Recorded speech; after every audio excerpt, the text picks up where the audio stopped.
bilasizmi, shunaqa narsa borki, shunaqa 3 ta dona narsa borki, odamni shu darajada o'ziga qaram qilib o'rgatib qo'yar ekan. Ya'ni bular narkotik, xudo asrasin.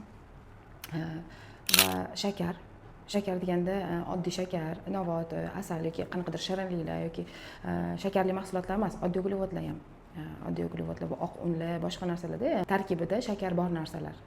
Shakar bor ichimliklar, shakar bor unli mahsulotlar ham, shakarli narsalar ham. Uchinchisi bo'lsa, juda ham bu narsani hech ham xayolingizga keltirmaysiz. Shu darajada o'ziga qaram qilib bog'lab oladigan narsa bu oylik. Bir oyda bir marta olinadigan oylik insonni shu darajada o'ziga qaram qilib qo'yadi.